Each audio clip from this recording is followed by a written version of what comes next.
Dedicated to Eastern and Southern Kentucky, this is WYNT Mountain News at 11. Good evening, I'm Justin Case. Rain has been falling throughout the mountains over the past few hours, which could result in localized flooding issues. This is why we have issued a severe weather alert day. Meteorologist Paige Noel is in the Weather Center with more. Paige. Yeah, Justin, rain just continues to keep falling across our area, and it really has over the past several hours. You can see that here on satellite and radar. We saw that first line move through a little bit earlier this afternoon, and now heavy rain just continues to impact us. So as we scan the skies now, we're looking at that heavier rain really down into the Cumberland Valley area, and you'll notice down into Claiborne County and into Campbell County, they have that aerial flood warning that has actually been extended until 2 o'clock into the morning. Now temperatures, they're into those upper 50s across eastern Kentucky, into those mid 50s as well. Really well where we will stay overnight due to cloud cover keeping us pretty warm. Visibility is going to be a big issue tonight. Rain keeps falling, and we could see some foggy spots as well. So if you're headed out late tonight or early tomorrow morning, you're definitely going to want to take it slow out there. So heavy rain's really going to continue over the next several hours and into your Thursday as well. Cold front comes in though, brings us more rain, cools us off, but that will bring us also a nice weekend. We'll break down that full forecast coming up in just a little bit. Well, thank you, Paige. And we continue to follow a breaking story out of Clay County tonight. Police tell WYMT a person was hit by a car earlier this evening. The crash happened near the Wright Quick Market on US 421 at Burning Springs. We are told the person hit was riding a bicycle. Officials at the scene say the victim, who has not been identified, was seriously injured. The road was closed earlier tonight, but officials say it is now back open. Another news story to pass along tonight. Highway 451 in Chaves is now open after being shut down following a crash that left one person trapped inside a vehicle. Officials say the crash happened about a quarter mile from Highway 28. We are told the car went over an embankment. One person was taken to the hospital. We do not know how serious those injuries are. And also new tonight, a rockfall in Johnson County led to a crash there. Crews with WR Castle Fire Department say a car was not able to stop and hit the rock on US 23 between Christian Way and Witten Lane. The southbound lanes were closed for a while but are now back open. While the crash is clear, firefighters say more slides are possible. We do not know of any injuries at this time. We will continue to update all of these developing stories online at WYMT.com as we get more information. Alyssa Noble is the woman police say hit and killed Paige Hayes during a car crash in August of 2017 in downtown Hyden. Today in Leslie County Circuit Court, we heard from officials who collected and tested Noble's blood to see if she was under the influence of drugs or alcohol. I was in court today to hear testimony and talk with family members of Paige Hayes to get their reaction to the news. Alyssa Noble was flown to a Tennessee hospital after the crash. That's where investigators say blood samples were collected. There was no reportable ethanol detected. So no alcohol was found in her blood? That's correct. The blood samples were sent from one lab to another. Analysts at Kentucky State Police Crime Lab say they eventually detected a drug. It's the inactive metabolite of delta-9 THC, which is the active component of marijuana. But THC is not the only thing officials say they found. Samples were then sent to a lab out of state where analysts report finding traces of Suboxone. It is the metabolite of buprenorphine. And that would be another name for that would be Suboxone? Yes. The defense is trying to get the toxicology reports thrown out, saying investigators have failed to locate the woman who initially drew Noble's blood at the hospital in Tennessee. They do not have available today Virgie Davis, who is identified as a person who drew the sample, marked the sample. Family members of Paige Hayes say the reports are not surprising.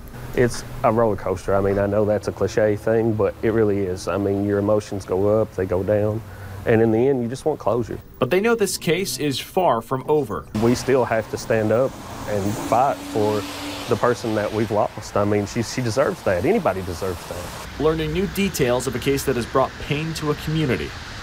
The judge in the case asked prosecutors to find the woman who originally drew Noble's blood after the crash. Without her, the judge might not allow the toxicology reports to be used as evidence in the case.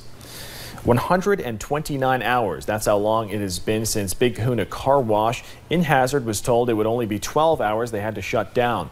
The city of Hazard had a water main blow Friday that forced them to demand car washes and laundromats to close until further notice. The Big Kahuna in Hazard has workers who aren't getting paid, who have bills, and don't know when their next paycheck will come.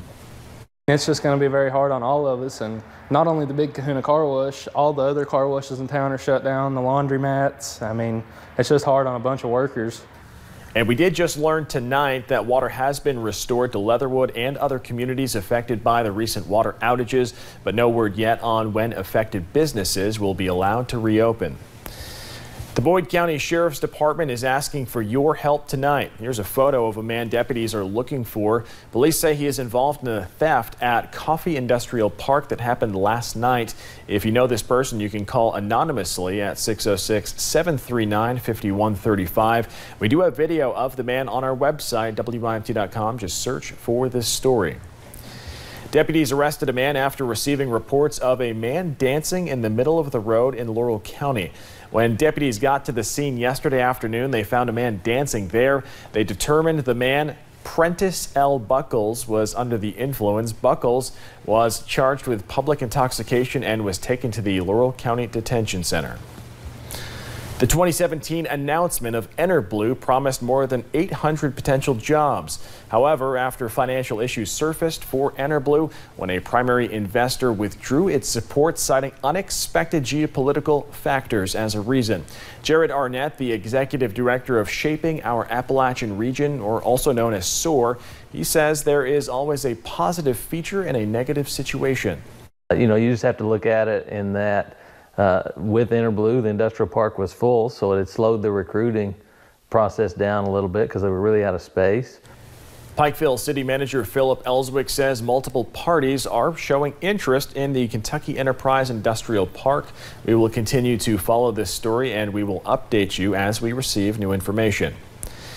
A new item at the Jackson County Detention Center is giving both men and women at the jail another option for work release. A new sewing machine purchased with the jail's commissary fund will allow inmates to sew and repair and build mattresses. Jailer Brian Gabbard says this is a win-win situation because this will also save the jail thousands of dollars they would spend on mattresses. We decided, looked into it a little bit farther, and found out we could buy our own machine.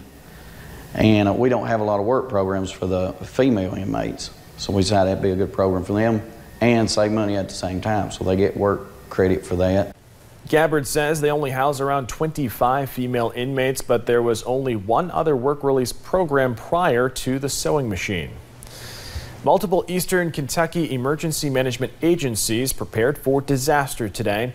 The East Kentucky Expo Center turned into a tactical emergency casualty care training course. The training teaches first responders how to enter into hostile environments like an active shooter situation. Instructor Nick Endicott says the increase in those situations in the United States sparked this training technique. It's imperative that our people are trained to be able to enter into a hostile environment to be able to take care of and render aid to these people. Endicott says they plan to hold more training sessions like this in the future. Developers have been working since 2016 to bring Raven Rock Casino Resort to the city of Jenkins in Letcher County. Because Kentucky state law currently bans gambling, now both parties must wait for lawmakers to make a decision on the gambling expansion bill before any further steps are taken.